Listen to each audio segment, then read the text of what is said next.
আজকে আমি বানাচ্ছি পোলাও। তো পোলাও আমরা অনেকে অনেকভাবেই রান্না করি, তবে আমি আজকে একটু অন্যরকমভাবে রান্না করছি। তাহলে তোমরা দেখতে থাকো পুরো ভিডিওটা। তো দেখো, পোলাও বানানোর জন্য আমি এখানে গোবিন্দভোগ চাল নিয়ে নিয়েছি। আর আমি এখানে এই কাপ মেপে 6 কাপ গোবিন্দভোগ চাল নিয়ে নিয়েছি। এবার চালটাকে আমি ভালোভাবে ধুয়ে নেব। চালটাকে আমি খুব ভালোভাবে ধুয়ে নিয়েছি। এবার জলটাকে ঝরানোর জন্য একটা ঝুড়ির মধ্যে ঢেলে দেব। এবার পোলাওতে দেওয়ার জন্য দেখো আমি কী কী নিয়েছি। এখানে আমি একটা গাজরকে গ্রেট করে নিয়েছি। আমি এখানে সামান্য কিছু আদা এভাবে গ্রেট করে নিয়েছি, আর কয়েকটা কাঁচা লঙ্কাকে এভাবে চিড়ে নিয়েছি। আর এদিকে আমি কিছুটা পনির নিয়ে নিয়েছি। এবার চুলার মধ্যে আমি একটা কড়াই বসিয়ে দিয়েছি। কড়াইটা গরম হয়ে যাওয়ার পর এর মধ্যে দিয়ে দিচ্ছি সাদা তেল। তেলটাকে খুব ভালোভাবে গরম করে নেব। তেলটা গরম হয়ে যাওয়ার পর সবার প্রথমে আমি পনিরগুলিকে ভেজে নেব। দেখো, পনিরগুলিকে এখানে আমি লাল লাল করে ভেজে নিয়েছি। এবার চুলার মধ্যে আবারও কড়াই বসিয়ে দিয়েছি। কড়াইটা গরম করে নিয়েছি। এবার কড়াইয়ের মধ্যে দিয়ে দিচ্ছি ঘি। ঘিটা গরম হয়ে যাওয়ার পর এখানে প্রথমে দিয়ে দিচ্ছি কাজু বাদাম। এবার কাজু বাদামগুলিকে সামান্য একটু ভেজে নেব।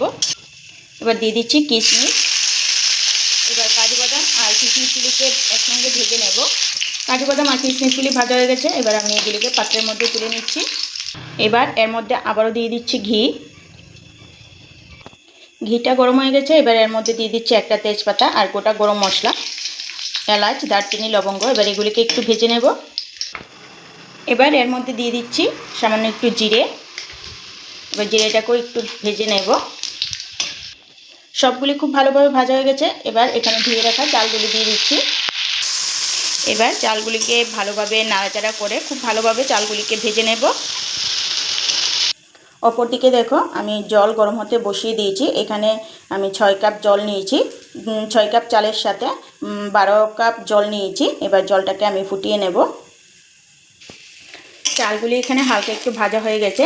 এবার একে একে সব উপকরণ এর মধ্যে দিয়ে দিচ্ছি। সবার প্রথমে দিয়ে দিচ্ছি গ্রেট করে রাখা আদা, দিয়ে দিচ্ছি গ্রেট করে রাখা গাজর, দিয়ে দিচ্ছি চিড়ে রাখা কাঁচা লঙ্কা। এবার সবগুলিকে খুব ভালোভাবে মিশিয়ে চালটার সাথে ভালোভাবে ভেজে নেব। চালটা আমার ভাজা হয়ে গেছে। এবার এর মধ্যে অ্যাড করে দেব পরিমাণ অনুযায়ী নুন।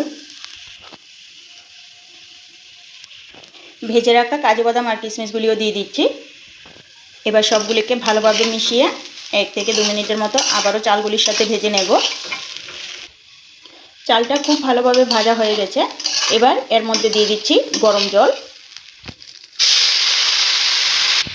এবার জলটা দিয়ে ভালোভাবে নাড়াচাড়া করে ঢাকা দিয়ে লো টু মিডিয়াম